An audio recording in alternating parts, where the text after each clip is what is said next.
이런 제목으로 함께 은혜를 나누려고 합니다. 우리나라에도 큰 명절이 1년에 몇 차례씩 있죠. 그 중에서 시작하는 이 설 명절, 구정이라고도 하는 이 명절도 큰 명절이어서 많은 사람들이 부모님을 뵈러 시골로 가기도 하고 또 연휴를 맞이해서 여행을 떠나기도 하죠. 또 가을철 되면은 추수를 마치고 난 뒤에 드리는 또 그 추석이라고 하는 명절도 못지않게 큰 명절인데요. 이러한 명절은 이스라엘 사람들한테도 있습니다. 이스라엘 사람들한테는 7가지의 큰 명절이 있는데 그 명절 중에서 우리의 설에 해당되는 명절은 2가지입니다. 하나는 애굽에서부터 400여 년 동안 종살이 하던 데서 나온 6월절 명절이기도 하고요. 또 하나는 나팔절이라고 해서 그들의 민간적으로는 나팔절 7월 1일이 설입니다. 그래서 새해를 의미하는 그러한 그 기쁨을 같이 나누는 때가 이렇게 이스라엘한테는 2번 있고요. 그 다음에 그들이 모든 것을 추수하고 난 뒤에 즐기는 명절로는 초막절이라고 하는 명절이 있습니다. 마지막 7번째 명절이 되는데요. 오늘 본문 말씀에서 보시면은 6월절 명절과 무교절 명절을 이야기하고 있습니다. 이 고린도 전서에는 6월절, 무교절 그리고 또 하나의 명절이 나오는데요. 그것은 고린도 전서 15장에 가보시면은 15장 20절 말씀에 보면은 그러나 이제 그리스도께서 죽은 자 가운데서 다시 살아 잠자는 자들의 첫 열매가 되셨도다 라고 기록하고 있죠. 여기에서 첫 열매가 되셨다 하는 말은 유대인들이나 성경을 아는 사람들은 무엇을 의미하는지를 알고 있습니다. 그 뭔가 하면은 6월절, 무교절에 이어서 같이 묶여져 있는 명절이 있습니다. 그것이 바로 초실절, 그러니까 첫 열매 명절이라는 것입니다. 이렇게 3가지가 유대인들한테 묶여져 있는데 바울은 고린도 성도들한테 명절을 지키자라는 말로 시작을 해서 6월절, 그 다음에 초실절, 무교절, 그 다음에 초실절 이야기를 할 뿐만 아니라 고린도 전서에서는 또 한 번 명절을 지키자고 하는 다른 명절을 말씀하고 있습니다.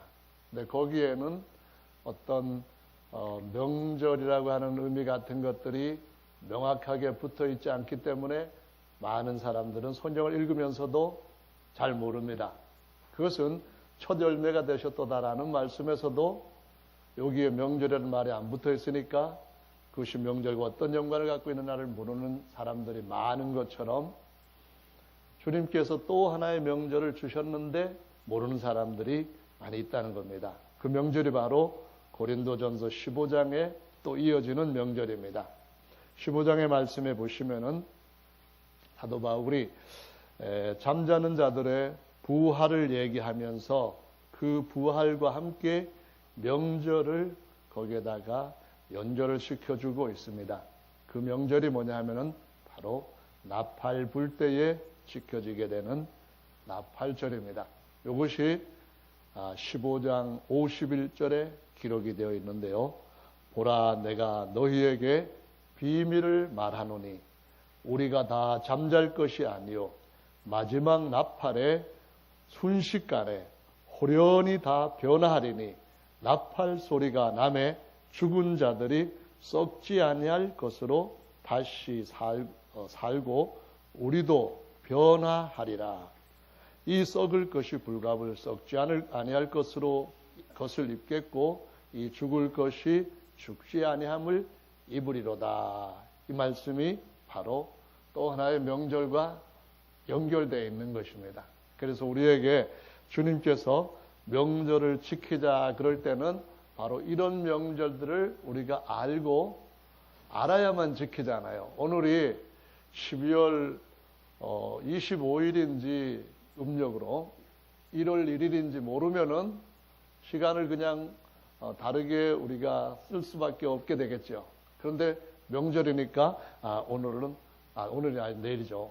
오늘은 시골 부모님 뵈러 가야겠다. 뭐 해가지고 출발도 하고 또 뭐 이런저런 준비도 하고 그러겠죠.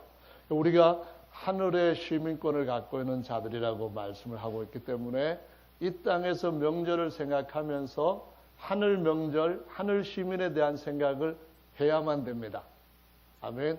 왜냐하면은 이 세상은 언젠가는 다 사라져 버릴 것이고 주님께서 아무것도 없던 때에서 천지 창조를 하신 것처럼 새 하늘과 새 땅을 창조하시고 우리를 거기 안에 들어가게 하는 주인공들이 되게 하실 때가 올 것이기 때문에 그 시민권을 가지고 거기에 맞게 살아가되 그 중에서 명절의 의미를 알고 명절을 잘 지키는 것은 매우 중요한 우리의 삶 전체가 되는 줄로 믿습니다. 아멘. 자, 이스라엘 명절은 어떤 의미에서 중요한가요? 그것은 구약 성경에 기록되어 있다고 하는 의미에서 중요하죠. 왜 구약 성경에 기록되어 있는 것이 중요한가요? 그것은 하늘의 것을 땅에서 보여주는 보이지 않는 것의 실물화와 같은 의미를 가지고 있습니다. 영적인 것들은 우리가 잘 볼 수가 없잖아요. 그런데 영적인 것을 볼 수 있는 것은 우리 삶 가운데 나타나는 어떤 보이는 것들입니다. 보이는 행실, 보이는 제도, 이런 것들이 보이지 않는 세계를 보여주는 시각으로 이해할 수 있게 하는 매체들입니다. 그러니까 하늘의 명절이 어떤 것인가 하는 것을 알려면은 보이지 않는데 어떻게 알아요? 성경 말씀을 읽고 깨달아야 되겠죠. 그러면 깨닫는 데 대한 도움은 어떻게 얻어요? 하나님께서 우리에게 주신 구약에 이렇게 이스라엘 백성들이 보이도록 지키는 그걸 통하여서 하늘의 명절 지키는 것이 어떤 것인지를 깨닫게 해주신다는 것입니다. 아멘. 그래서 이것을 그림자다라는 표현도 쓰고 있는데요. 이스라엘의 7 명절들은 출애굽기 23장과 레위기 23장에 기록이 되어 있습니다. 자, 출애굽기에는 그렇게 많이 기록되어 있지 않고 짧게 기록되어 있습니다. 14절부터 17절에 기록된 말씀을 보면은 14절에 이렇게 말씀합니다. 너는 매년 3차 내게 절기를 지킬지니라 라고 말씀합니다. 여기 너는 그 말은 무슨 말이에요? 그러니까는 너희는 그렇게 표현 안 하고 너는 그랬다는 말이죠. 무슨 의미가 있을 것 같아요? 제가 볼 때는 다른 사람은 안 해도 나만은 해야 된다. 이런 믿음을 우리에게 상기시켜 주는 것 같아요. 아멘. 남편은 안 할지라도 하나님 믿는 아내는 해야 된다는 거죠. 아내는 안 지킬지라도 같이 지켜야만 좋겠지만은 부득이 그렇지 않다 할지라도 남편만큼은 지켜야 된다. 그런 의미에서 너는 그러는 거잖아요. 아버지는 우상 숭배한다 할지라도 아들만큼은 3대 독자가 아니라 5대 독자라 할지라도 너는 이거를 지켜라. 이렇게 말씀하시는 거라고 믿습니다. 아멘. 세상이 다 바뀌어지고 오직 우상 숭배에 빠지지 않는 한 사람이 남았는데 아브라함이었죠. 하나님이 아브라함한테 너는 나와 언약을 맺자. 이렇게 말씀하신 것처럼 노아만 남았을 때에 너와 내 가족 이렇게 말씀하신 것처럼 하나님께서 너는 1년에 3차례 내게 절기를 지킬지니라 라고 말씀합니다. 지킨다는 것하고 기념한다고 하는 건 달라요. 우리는 명절을 설 명절을 또는 추석 명절을 지키는 게 아닙니다. 지킨다는 말은 만약 명절에 해야 될 걸 안 하면은 벌 받는다는 거예요. 하나님 앞에서 죄가 된다. 그런 의미로 지킨다는 의미가 되는 거거든요.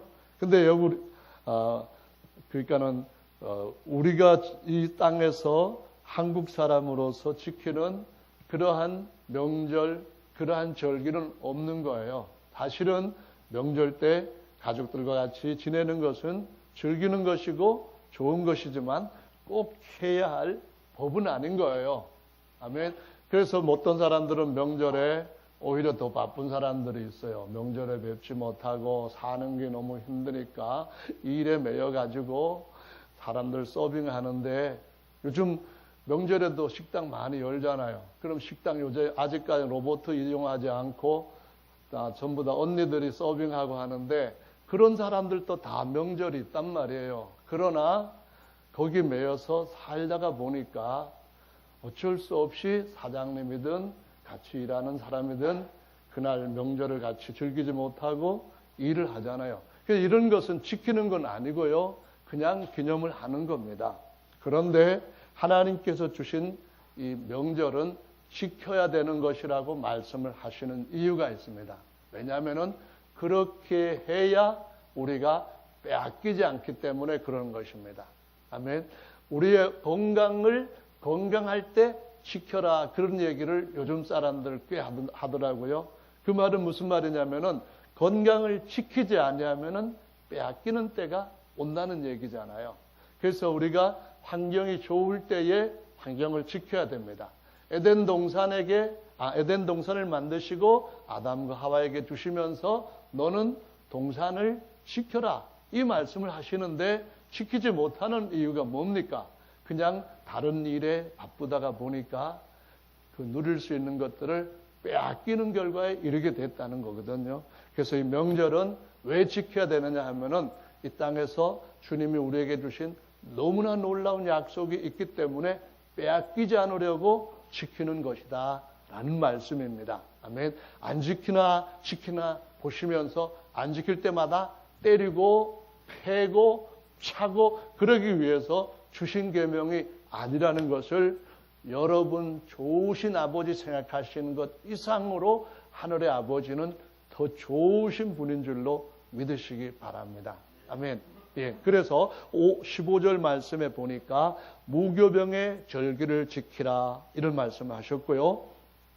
그 다음에 16절에 보면은 맥추절을 지키라 라고 말씀하셨고요. 또 그 절에서 첫 열매를 거둔다고 하면서 수장절을 지키라, 이 말씀을 하셨어요. 그러면서 17절에 남자는 모두가 다 매년 3번씩 주 야훼께 보일지니라 라는 말씀을 하셨습니다. 그래서 3차례를 지키라고 했는데 이스라엘의 명절은 3개가 아니라 7개라는 말이에요. 그러면은 3차례를 지킬 때에 7개 명절을 함께 지키는 방법은 어떤 건가요? 그냥 한 번에 시작해서 몇 개 딱 하고 그 다음에 또 딱 하고 몇 개 딱 하고 이렇게 몰아지키되 3번 몰면은 7명절을 다 지킬 수가 있다는 겁니다. 그러면은 한 번 시작되는 이 처음 몰아놓은 명절은 뭔가요? 그것이 바로 유월절, 무교절, 초실절입니다. 그 다음에 좀 떨어져 있어서 두 번째 지켜야 될 명절은 뭔가요? 오순절입니다. 오순절을 모르는 사람들, 기독교인들 정말 많이 있어요. 그럼 어떻게 지킬까요? 못 지키는 거예요. 우리가 한 20년 전, 30년 전에 오순절 교회 다닙니다. 그러면은 거기 무슨 봉덕사랑 가까운 데예요? 그러니까 조계종 팝니까? 이런 소리 하는 사람들도 기독교인들 중에 집사라든가 이런 사람들 중에도 있었단 말이에요. 그런데 분명히 성경 말씀하시기를 1년에 3차례 명절을 지키라고 말씀을 하십니다. 그 중에서 두 번째 시즌이 오순절이 들어가 있다는 거죠. 네. 그 오순절은 또 다른 말로 2가지 이름으로 같이 불려요. 그래서 오순절 하면은, 이런 의미도 있다 하고 2가지가 같이 곁들여 있어서 알 필요가 있다는 거죠. 여러분 혹시 기억하고 계시나요? 오순절을 또 다른 명칭으로 부를 때 무슨 명칭으로 불려지게 되죠? 칠칠절 그렇게 하고 또 뭡니까? 맥추절 이렇게 부르죠. 그래서 오순절, 칠칠절, 맥추절 하는데 원래는 칠칠절이 먼저예요. 77은 얼마죠? 이거는 구구단 외울 줄 알면은 77은 49. 그래서 7번 안식일을 보내는 거죠. 그러니까 7번 안식일을 지나면 49일째 되는 안식일이 되는데 왜 오순절이 77절 다음에 50일째 되는 그러한 오순절 됐냐? 그것은 바로 50일이라고 하는 것이 예수님께서 부활하신 첫 열매절로부터 시작을 해서 한 번, 두 번, 세 번, 네 번 해서 49일을 보내는데 그 안에 7번의 안식일이 있는 거예요. 그 말은 무슨 말이냐면은 하나님 안에서 안식하고 안식하면서 7번까지, 그러니까 7은 완전수라는 말 아시잖아요. 완전하게 쉬시고 난 데는 오순절에 참여할 수 있는 특권을 주신다. 그런 의미가 되는 거예요. 이전에는 죄의 종의 신분이었는데 죄의 종으로서는 이스라엘 사람처럼 노예처럼 죄한테 끌려다니면서 부려먹는 데에 다 인생 허비했지만은 그러나 이제는 하나님의 아들로서 죄의 종이 아닌 하나님의 아들로서 얼마나 신분 차이가 크게 차이가 나는가요? 하나님의 아들로서 아들이면 하나님의 모든 걸 물려받을 후사로서 양육되는 것을 7번 착착착 하고 난 뒤에 그 다음에 오순절이 오는 것이다. 그런 말씀이거든요. 아멘. 근데 이걸 갖다 다른 말로 맥추절이라고 하면서 맥추의 첫 열매를 드리는 명절이다. 이렇게 성경에 또 설명을 했어요. 그것은 초실절날 드리는 첫 열매와 맥추절에 드리는 첫 열매와 다른 의미가 있다는 거예요. 어떤 의미인가요? 이모작 생각하시면 돼요. 그것은 예수님이 이 땅에 계실 때 했을 때 일모작 하시고 예수님이 이제 승천하시고 난 뒤에 성취시키는 명절이 이모작 같은 의미로 생각하시면 되는 거예요. 그러면 일모작 할 때는 어떻게 해요? 우리나라 같은 경우와 이스라엘 같은 경우는 비슷한 기후를 갖고 있어요. 그러면은 우리가 1년에 심고 또 심는, 2번 심는 방법 예전에 많았죠. 보릿고개. 아시잖아요? 어떻게 했죠? 그 연종에 다 거두고 난 뒤에 그리고 그냥 땅을 놀리는 게 아니라 내년에 조금 더 빨리 싹트고 열매를 맺게 하기 위해 가지고 씨를 뿌려요. 추위에도 견딜 수 있는 무슨 씨를 뿌리는가요? 보리씨를 뿌리는 거예요. 그렇죠? 보리씨를 뿌리면은 봄이 오기 전에 이것이 싹이 탁 나잖아요. 그리고 나고 난 뒤에 그냥 두면은 추위 때문에 땅이 이렇게 일어서 가지고 그냥 그대로 앉지 않고 있게 되면은 다 뿌리가 말라가지고 죽게 되는 거예요. 그래서 추위에도 견딜 수 있는 보리를 뿌린 데다가 추위에 다시 이렇게 소리 같은 거면은 땅이 이렇게 들려가지고 마르게 되는데 그러지 않도록 하기 위해서 조리밭을 또 겨울철에 밟아주는 일을 했단 말이에요. 그러면은 그것이 봄이 오면은 다시 더 빨리 자라게 되는 그러한, 그러니까는 완전한 이모작은 아니지만 그러한 효과를 얻을 수 있는 거잖아요. 그래서 주님께서 오순절을 뭐라고 말씀하셨는가 하면은 이것은 초실절 때는 보리 심어가지고 그렇게 했는데 그 다음에 오순절 때 첫 열매는 밀 심어가지고 첫 이삭을 하나님 앞에 드리는 때다라고 말씀을 하셔서 그래서 이 77절이라고 하는 것 뒤에 오순절이라고 하는 의미도 붙이면서 다시 뭐라고 붙이냐면은 맥추절이라고 붙이는 거예요. 맥추절. 맥자는 무슨 맥자예요? 맥주 할 때 맥자 생각하시면 곤란해요. 예, 맥자는 보리 맥자가 맞는데요. 보리 중에는 소맥도 있고 대맥도 있는 거예요. 그러면 소맥, 대맥은 뭘 가지고 구분하냐면은 콩을 얘기할 때에 소두, 대두 하는 것과 같이 알갱이 크기 갖고 말하는 것이고 맛이나 값을 가지고 따지는 게 아니에요. 그러면은 보리알이 크냐, 밀알이 크냐 이걸 가지고 소맥이냐 대맥이냐 갈라놓는 거예요. 무슨 알이 크죠? 보리알이 더 크다 해서 보리를 대맥이라고 해요. 맛이 좀 없더라 할지라도 그래도 대맥인 거예요. 그냥 대맥이라고 하는 것은 보리, 그 다음에 소맥이라고 하는 것은 밀인데 오순절 날은 뭘 갖고 한다고요? 소맥을 가지고 첫 열매로 추수한 걸 가지고 떡을 만드는 거예요. 떡을 싹 갈아가지고 기름에 넣어가지고 그 다음에 거기다가 뭘 넣어요? 오순절에 만드는 떡은 초절매를 가지고 뭘 넣는다고요? 거기다가 누룩을 집어넣는 거예요. 누룩을 집어넣어가지고 불에다가 굽는 거예요. 이렇게 큰 굽는 철판 위에서 굽든가 아니면 화덕 안에 집어넣어가지고 굽는 거예요. 그렇게 해가지고 하나님 앞에 드리는 명절이 맥추절이라 해서 대맥이 아닌 소맥을 가지고 드리는 명절, 그런 말씀이에요.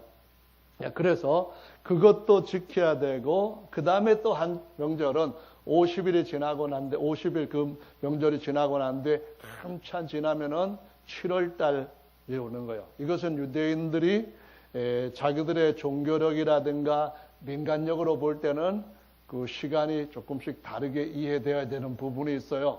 종교력으로 말할 것 같으면은 6월절이 1월 1일이 돼요. 그러나 민간력으로 말하면은 6달 후에인 7월 1일이 1일이 되는 거예요. 신년이 되는 거예요. 이해하시겠죠? 그래서 7월 절기라고 하는 것은 6월절을 첫 달로 시작해가지고 생각할 때 그 7월 1일을 말하는 거예요. 그러면은 민간력으로는 1월 1일이라는 말이죠. 그래서 그 절기가 뭐냐? 나팔절이라고 하는 절기예요. 나팔절. 그래서 우리가 사용하고 있는 저 로마력 또는 태양력이라고 하는 그 달력으로 보면은 한 10월 달이라든가 11월 초라든가 이렇게 되는 때고 우리가 한국 사람으로서는 추석 명절을 지내는 그 시기쯤 된다. 이해하시면 되는 거예요. 아시겠죠? 그래서 7월 1일 나팔절하고 같이 또 몰아갖고 있는 명절이 있어요. 7월 1일 다음에 열흘 지나가지고 무슨 명절이 오죠? 속죄일이라고 하는 경우고요. 속죄일 다음에 다시 5일 지나면은 마지막 명절이 와요. 무슨 명절이죠? 네, 이것이 바로 장막절, 초막절, 수장절 이렇게 오는 거예요. 여러분 이거는 하나님께서 사람들을 구원하시는 계획을 1년 농사, 명절에다가 비추어가지고 보여주셨기 때문에 구원을 받기를 원하는 마음에서 하나님의 프로그램, 하나님의 설계도, 하나님의 계획을 더 자세하게 알고 싶어 하는 사람들은 꿰뚫어야 되는 아주 중요한 진리예요. 아멘. 여러분이 여기에 대해 가지고 다른 사람한테 잘 가르칠 수 있다면은 그냥 뭐 칼빈이 어떤 사람이니 뭐 이런 거 써가지고 논문을 받은 것보다도 훨씬 중요한 것을 갖고 있다는 것을 아셔야 돼요. 하나님께서 7번째 명절을 주셨을 때에 그 명절도 3가지 의미를 갖고 있네요. 오순절처럼 3가지 의미가 있어요. 그러면은 3가지 의미가 각각 주는 각각의 우리에게 주는 교훈은 뭘까요? 우선 초막절이라는 거 한번 생각해 볼까요? 초막절의 의미가 우리에게 주는 교훈은 뭐예요? 풀이라는 거죠. 막은 뭐예요? 움막하는 거예요. 그러니까 풀로 움막을 만들어 가지고 거하는 거예요. 옛날에 우리 조상들이 부모님 돌아가시고 난 뒤에는 부모님이 몇 세 돌아가셨던지 뭐 상관없이 특히 젊으셨을 때 돌아가셨으면 더더욱 내가 부모님을 잘 모시지 못해가지고 돌아가셨다, 죄인이다 해가지고 이 옷을 그냥 옷을 입지 않고 막 험한 것으로 짠 삼배 옷을 입고 부모님 묘소 옆에다가 초막을 하나 만들어 놓고 거기에서 몇 개월 동안 뭐 3년 동안 초막을 지키는 일도 했었어요. 그런 사고가 성경에서 유대인과 우리 한국 사람이 갖고 있는 정서와 굉장히 많은 닮은 부분인 것을 보여줘요. 그러면은 이게 뭘 의미하는 것인가? 그들의 언어가 히브리어로 아바가 우리 한국말로 아바라고 하는 말과 똑같은 의미로 똑같이 되고 그들의 음매가 우리 엄마 이런 것과 똑같이 여기 지금도 쓰여지고 있다. 그 의미는 유대인들과 우리와는 혈연적으로도 상당히 가까운 가지에 있다 하는 것을 의미하는 거예요. 그러니까 우리는 정말 DNA가 유대인과 많이 닮았기 때문에 하나님 말씀도 잘 지킬 수 있는 그 기독교성이 강한 백성이라는 것입니다. 할렐루야. 그래서 명절도 이 두 가지가 비슷한데요. 어쨌든 초막절이라고 하는 것은 이런 의미예요. 하나님이 이 세상에 자기 아들을 보내시면서 그 앞에 그분을 모실 수 있는, 영접할 수 있는 사람들의 마음을 준비시키는데, 그때 그 보내심을 받은 자가 보내시는 하나님 앞에 질문을 드렸어요. 뭐라고 제가 외칠까요?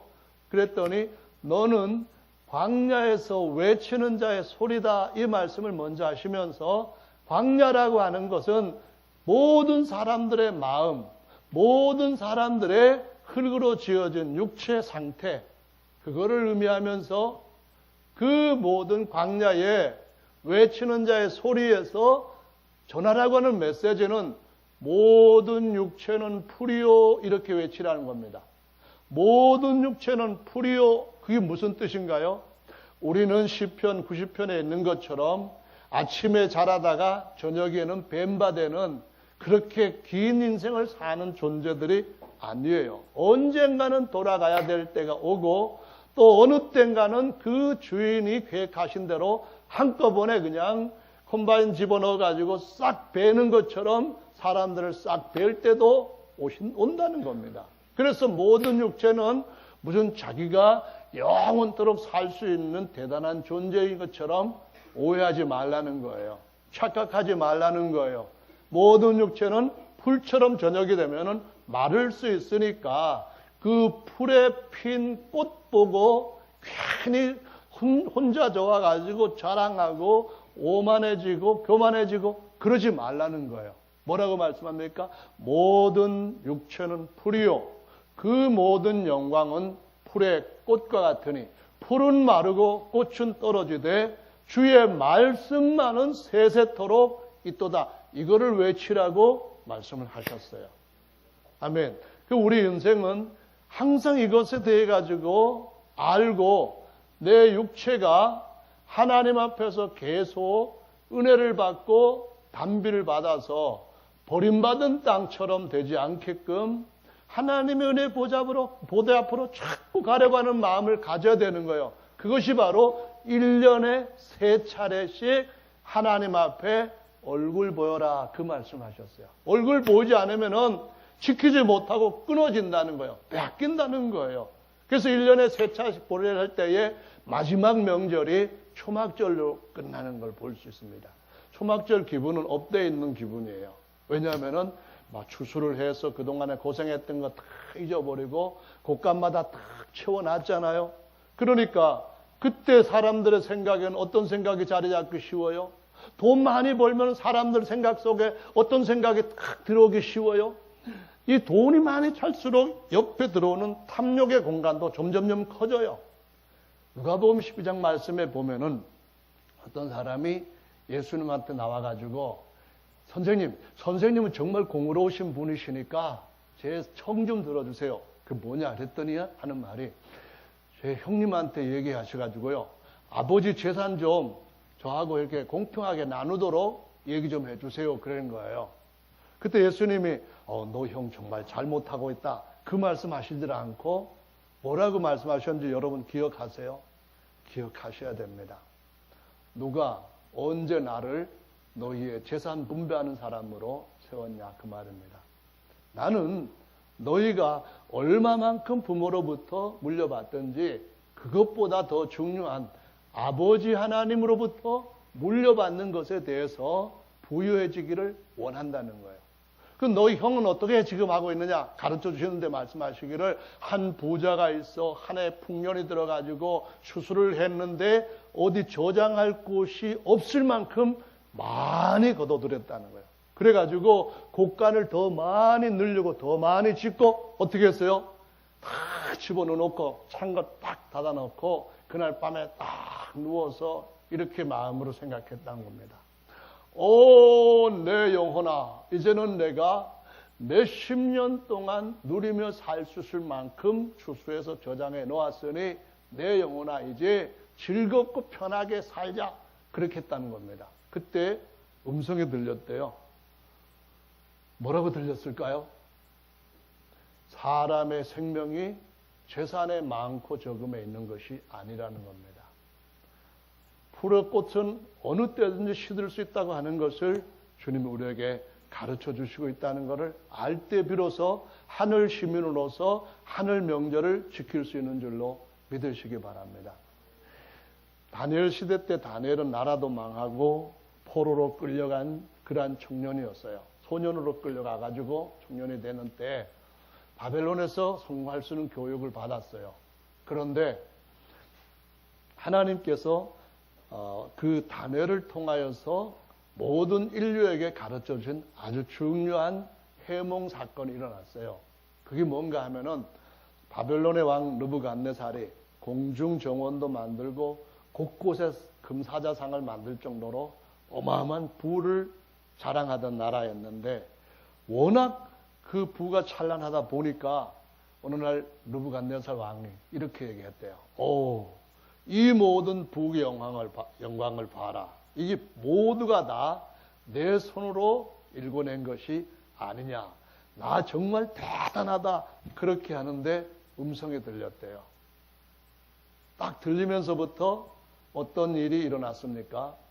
그는 왕위에서 쫓겨나서 소처럼 풀 뜯어 먹으면서 봉도 남발되고 손톱 발톱은 마치 독수리 같은 그런 식의 깎이지도 않는 그런 식으로 해가지고 어디에나 소변 보고 어디에나 희적거리면서 그냥 미친 짓 하면서 돌아다니고 길바닥에서 나무 밑에서 그냥 시궁창에서 처박혀 자고 그런 삶을 7년 동안 했다고 기록하고 있습니다. 근데 제정신이 들었을 때에 하나님이 왕위로 복위를 시켜줬대요. 7년 만에 제정신이 들었을 때 어떤 정신이 제정신입니까? 이 모든 것들이 내가 읽어놓은 결과가 아니고 위에 계시는 전능자가 내게 은혜를 베풀어 주신 것이었구나. 그걸 알고 난 뒤에 제자리로 돌아갔다는 거예요. 그게 제정신입니다. 저와 여러분들이 명절을 지켜야 될 때에 우리가 지켜야 할 명절은 정말 우리 삶 가운데 가장 기본적인 거. 농자재 농사는 모든 사람의 그 살아가는 근본, 큰 근본이라고 얘기하는 것처럼 가장 쉬우면서도 분명한 걸 가지고 우리에게 가르쳐 주시는 거예요. 그건 뭡니까? 언젠가 우리는 초막 짚고 살다가 거기서 떠나야 될 사람들이고 집 떠나고 나면은 초막 금방 무너진다.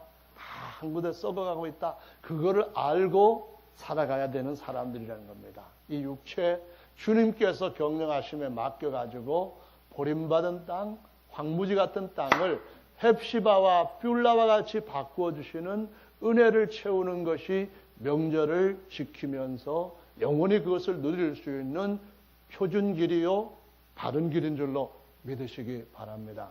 그래서 이 초막절 다음에 똑같이 그 명절을 뭐라고 또 부르느냐 하면은요, 이걸 갖다가 장막절이라고 불러요. 장막절. 장막은 뭔가요? 딱 생각나는 이가 누군가요? 바로 아브라함과 이삭과 야곱이 하나님으로부터 물질복을 많이 받았음에도 불구하고 아버지 대 아들 대 손자 대에 이뤄서 계속 장막을 치면서 이 장막집은 내가 세웠다가 언젠간 내가 뜯는 그냥 내 손에서 쉽게 없어져 버리고 다시 세워지다가 언젠가는 내 장막은 이제 다시 세우지 않게 될 것이다. 아들의 장막을 내가 세워주다가 아들의 자기 장막 세우다가 예전에 어느 때인가 되면은 아들 장막도 사라지게 될 것이고 그때 세워주었던 그 누구예요? 손자의 장막이 또 세워지게 될 거다. 그 손자의 장막도 어느 때가 되면은 그 손으로 다시 거둘 때가 올 것이고 그 다음에는 증손자, 고손자 올 거다. 이거를 가르쳐 준 것이 장막절이라는 겁니다. 여러분, 우리 부모님이 세상에 몇백 년을 사신 적이 있습니까? 다 돌아가셨어요. 그 말은 무슨 말입니까? 장막집 아버지가 쳐주고 난 뒤에 그가 관리하다가 어느 날인가는 아들 장막 하나 세워주고 난 뒤에 아들 장막 몇 번 이렇게 하다가 옮겨가고 하다 그러면은 아버지 장막 사라지고 아들 장막도 언젠가 사라지고 손자 장막도 사라진다는 것을 보여주고 있습니다. 나그네라는 거죠. 우리는 이 세상에 사는 동안에 계속해서 아브라함과 이삭과 야곱이 바라보았던 것과 같은 하나님이 지으시고 경영하실 영원히 무너지지 않을 터 위에 세워진 하늘의 예루살렘 성을 향하여서 계속 가야만 될 나그네라는 말씀입니다. 명절 때 다 명절 세려고 먼 길 가잖아요. 참 힘들면서도 가는 거 보면은 부모님 볼 때에 안쓰럽기도 하고 기특하기도 해요. 그렇잖아요? 만약에 선아가 부모님한테 세배하겠다고 해가지고 미국에서 오늘쯤 온다고 그러면은 아마 제가 앞으로 사는 동안 그때 우리 아들이 명절에 세배하기 위해서 왔다 그럴 거예요. 물론 여기는 제가 돈 보내줘서 온 거 말고요. 지가 아르바이트 막 고생해서 해왔다면은 그럴 거예요. 하나님 아버지께서 그 영원한 도성을 향하여서 결국은 우리에게 물려주시기 위하여서 그거 얻으려고 우리에게 해놓은 것 그거 찾아가는 우리인데 그런데도 명절 세기 위해서 오는 자녀들 보면은 얼마나 기뻐하실까요? 정말 그런 생각을 우리가 해야 되는 이유는 땅의 명절에서 그런 것들이 우리 눈에 보여야 된다고 하는 것이고 그렇게 사는 삶이 하늘의 시민권을 가지고 하늘의 명절을 세는 삶이다. 이걸 보여주시는 거라고 믿습니다. 여러분 장막들 건강하세요. 때로는 여기가 찢어지고 바람에 이쪽으로 사가가지고 다시 뭐라 하나요? AS도 안 되고 또 어떨 때는 그 전에 리콜 좀 해주면 좋겠다 했는데 그것도 안 되고 하여간 우리 몸은 이 땅에 사는 동안에 열심히 성 앞에 이르기까지 중간에서 낙오되지 않고 믿음의 길 그 앞에까지 닿을 수 있는 생명의 길을 걸어야 될 줄로 믿습니다. 나머지 초막절에 대한 것이 수장절이에요. 수장절은 추수하고 저장하는 명절 그런 의미예요. 수장절 이스라엘 백성들이 다 저장하고 난 뒤에 초막절 지으려고 집에서부터 떠나게 하셨던 것과 같은 의미를 갖고 있어요. 주님께서 우리에게 너는 초막으로 떠나야 된다 그 말씀하시면서 초막 지었다 장막 지었다 옮겨가는 것 그거 보여라. 그 목적은 뭐냐? 아버지 집에 영원히 알곡으로 저장되는 것 그것이 주님이 우리에게 주시는 영원한 생명의 열매인 줄로 믿으시기 바랍니다. 선악과 먹으면 영원히 산대요. 근데 죄 짓고 먹으면 육체만 영원히 살고 안은 마귀의 종이고 육체도 마귀의 종이니까 죄의 종이니까 죄 지으면서 1000년 살면은 죄 지으면서 10,000년 살면은 이거 정말 끔찍한 일이 아니겠습니까? 그래서 많은 나라에서 사형제도를 반대하긴 하지만은 그냥 인생을 끊어주는 거예요. 왜 끊어주느냐 하면은 저런 흉악한 죄인은 빨리 더 이상 죄 짓지 못하도록 생을 다른 사람이 맞춰줘야 된다. 그래서 그거를 사형을 시키는 거잖아요. 근데 우리 모든 사람들이 죄 상태에서 죄가 왕노릇하고 죄가 주인 노릇하는데 이것들이 능력이 없으면은 그냥 우리 하고 싶은 대로 할 수도 있겠지만 얼마나 능력이 많은지 우리 아버지, 우리 할아버지, 우리의 고조 할아버지, 우리 증조 할아버지, 그 위에 모든 할아버지 모두가 다 그 죄와 사망 앞에 굴복되고 그 삶 가운데서 받는 저주는 벗어버릴 수가 없었던 거예요. 이 처참하고 정말 징후하고 가증스러운 이 두 주와 왕이 인생들을 지배하고 있기 때문에 이 삶에서부터 벗어나야만 되는 것이 우리에게는 필연히 요구되는 거예요. 그래서 이 사망에서부터 벗어나서 하나님의 생명 열매를 영원히 먹을 수 있는 그러니까 그 안에는 모든 것들이 다 들어있는 그런 열매라고 생각하시면 돼요. 그 하나님이 우리에게 알곡으로 하나님 나라에 들어가게 되고 영원히 하나님의 모든 것을 후사로서 누릴 수 있는 이 약속을 주신 것이 수장절인 줄로 믿으시기 바랍니다. 저 여러분들 정말 이게 좋은 곡식인지 아니면은 나쁜 가라지인지 구별할 수 있는 지혜를 늘 갖고 구별하면서 사셔야 돼요. 저는 시골에서 농사도 제대로 지을 줄 모르는 그러한 얼뜨기지만은 그래도 곡식인지 가라지인지 그 부분에 대해서만큼은 하나님 말씀에서 명확하게 구별할 수 있어야 된다고 하는 것은 강조를 100번도 더 하고 싶어요. 그래서 가라지, 다른 예수, 가라지, 다른 복음. 이건지 겉만 비슷하고 속은 그런 건지 아니면은 진짜 가르침에 있어서 하나님의 곡식인지를 구별할 줄 아는 그런 것을 잘할 때에 명절을 지키는 첫걸음인 줄로 믿으시기 바랍니다. 근데 농사 지어놓고, 그러니까 심어놓고 해외여행 가서 추수 때 돌아오면 어떻게 될까요? 여러분 그런 농부 보셨어요?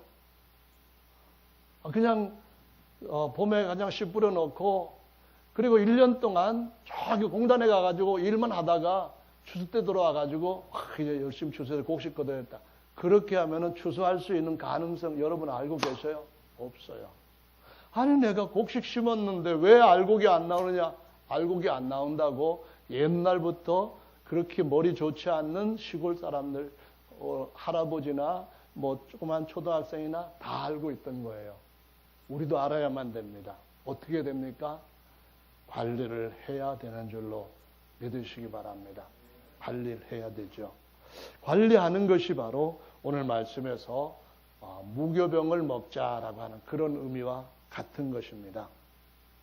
성경 말씀에서 하나님은 전능하신 분이고 전지하신 분이라 했기 때문에 우리 사정 형편 다 아셔요. 그런데도 불구하고 그분이 우리를 도울 수 있는 길이 없었기 때문에 우리와 같은 약한 육체를 입고 오신 거예요. 밥 안 먹어도 배고프지 않는 그런 육체 예수님이 입고 오실 수 있어요. 천사들이 쳐다보지도 못할 만큼 광채나는 그런 아주 탁월한 몸을 입고 오실 수도 있어요. 원래 그 몸이 예수님의 몸이에요. 근데 다 비우시고 종의 형상인 범죄한 것과 같은 모습의 사람의 몸을 입고 오셨어요.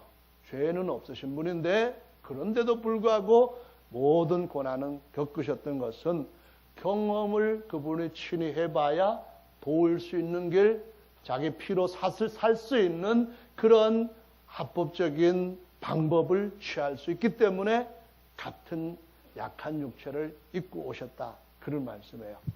그래서 우리가 이 땅에 사는 동안에도 우리는 이 무교병이라고 하는 맛없는 떡을 먹는 것이 명절을 지키기 위해서는 꼭 필요한 것이구나. 그걸 알아야 되죠. 아멘. 미국에 영향력 있는 여성 중에 토크쇼 잘하는 흑인 여성 하나 있잖아요. 이름은 여러분이 더 잘 아실 거예요.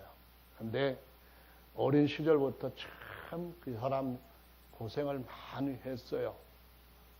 보통 사람 같으면 좌절했을 건데 그런 것들을 극복하고 그 자리까지 왔어요.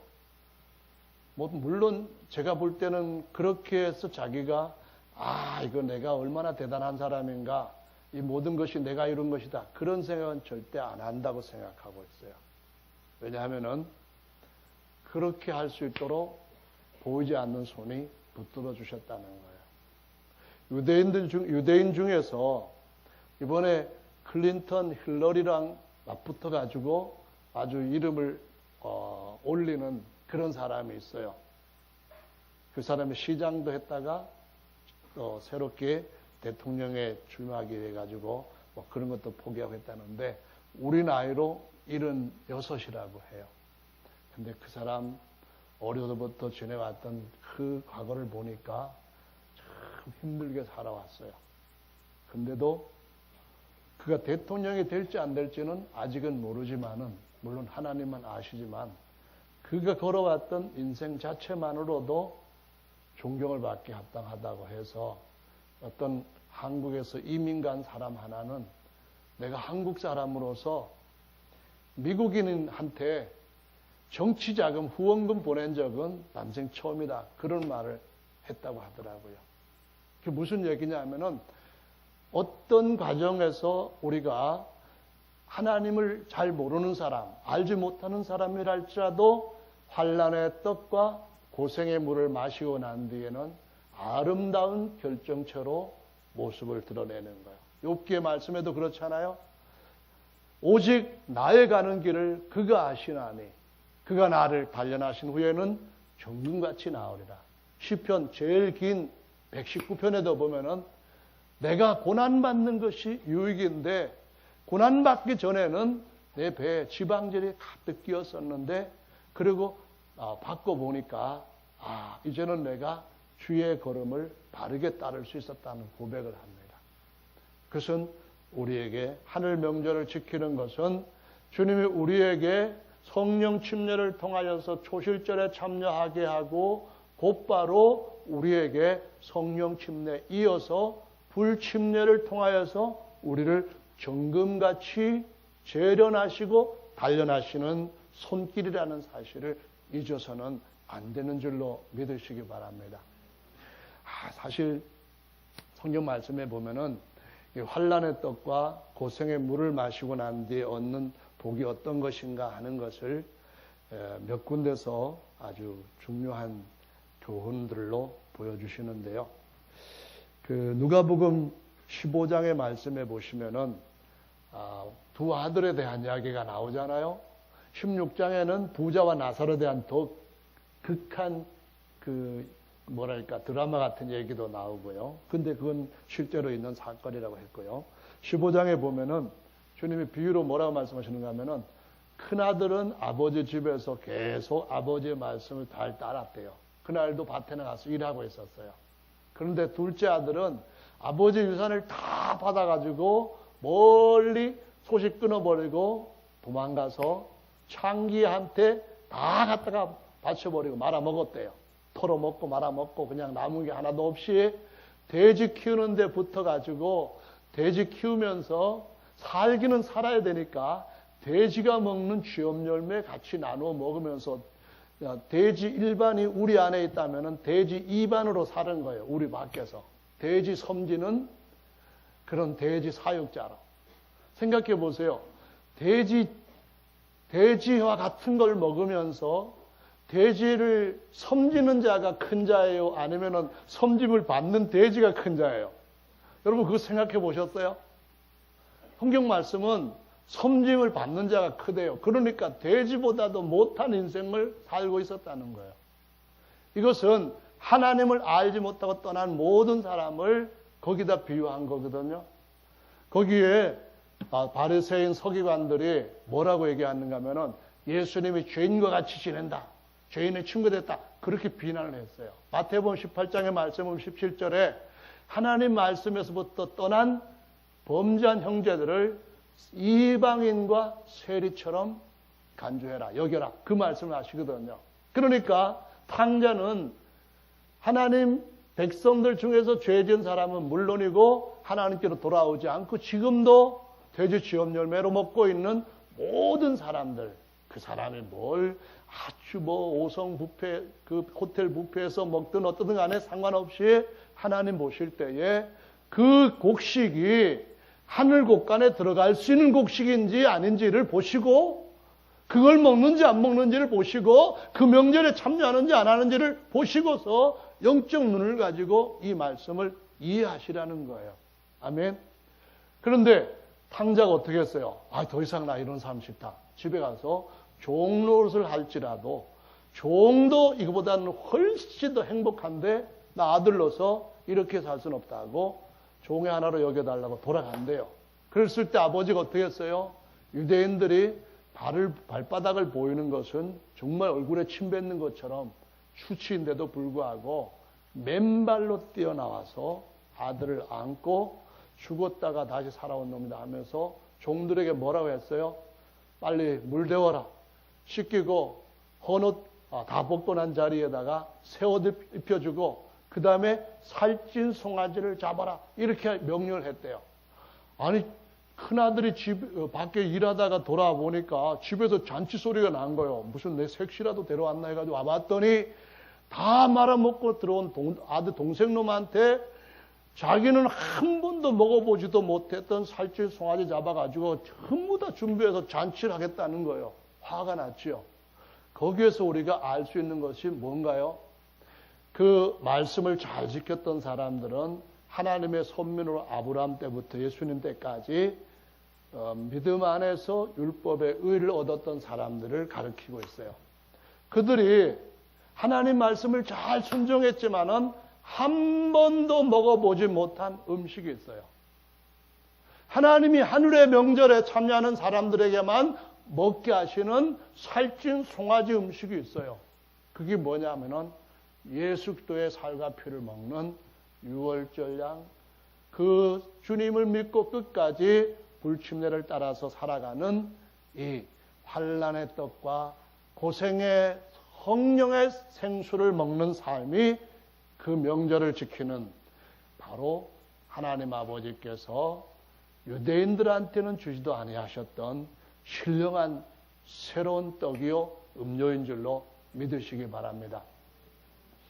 저 윤필원 목사가 인도 선교가 가지고 통역을 하고 난 뒤에 같이 한 몇십 분 차를 타고 오면서 눈물을 흘리면서 얘기를 했는데 저도 눈물을 흘리고 들었어요. 미국에서 한 7개 정도 기업을 해가지고 아주 잘 나갔대요. 근데 얼마만큼 되면 내가 이제 하나님에 헌신하고 선교사 하겠습니다. 그랬는데 자기가 목표했던 것보다 조금 모자라서 1년 더 하겠다고 하나님 앞에 했대요. 근데 1년 후에도 그 정도밖에 안 됐대요. 그래서 또 한 번 하겠다 했는데 쫄딱 망해버렸대요. 완전히 망했는데 그분의 사모님, 그분의 남자 아들 둘 있고요. 근데 정확하게 낳은 딸 하나가 있어요. 근데 그 시기쯤 아들들도 직장이 다 이렇게 저렇게 해가지고 다 해고당하고 집에서 놀게 됐대요. 그러면 아들 둘하고 부부, 이 네 식구를 먹여 살릴 수 있는 방법은 오직 고등학생이었던 딸 하나가 레스토랑에 가가지고 또는 그 패스트푸드점에 가가지고 서빙 해가지고 아르바이트해서 받아오는 그 돈 가지고 얼마 동안 살았대요. 비참했겠죠. 미국에서 그렇게 사는 것이 보통 사람들이 가도 힘든데 아주 몇십 년을 잘 나가던 사람이 그렇게 됐을 때에 정말 그 자괴감은 심했겠죠. 근데 처음에는 불평하고 원망하고 막 그러다가 어느 때 분명 하나님을 기도하는데 감사가 넘치기 시작했대요. 그래서 자기 돈 떼먹고 도망간 사람한테 내가 잘못해가지고 당신도 힘들게 되었는데 용서해달라고 그랬더니만 이 사람이 놀라가지고 찾아왔으니까 이제 나 집에 끌려가갖고 감옥 가겠다 했던 사람이 그 무릎 꿇고 비는 걸 듣고서는 정말 내가 당신 지금부터 후원하겠다. 빌린 것도 다 갚겠다.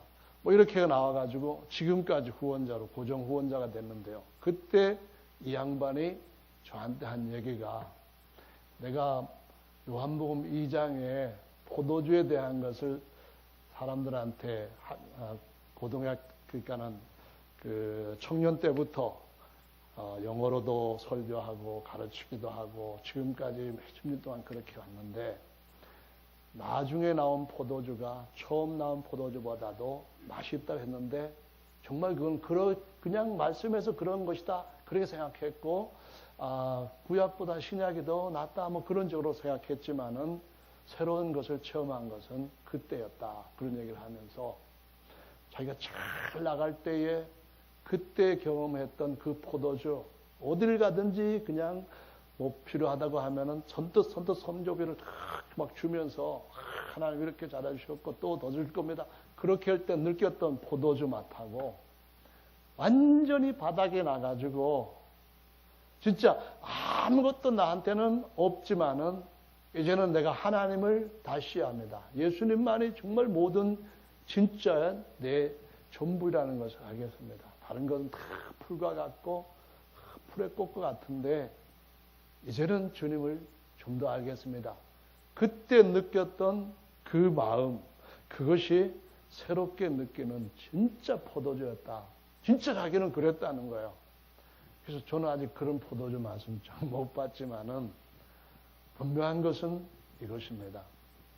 우리가 주님을 따를 때에 언젠가 우리를 불침례로 환난의 떡과 고생의 물을 마시고 난 뒤에는 자기 자신을 치장했던, 자기 자신을 자랑했던 모든 것들을 다 두더지한테 집어 던져버리고 더 이상 자기를 우상화시키지 않고 하나님만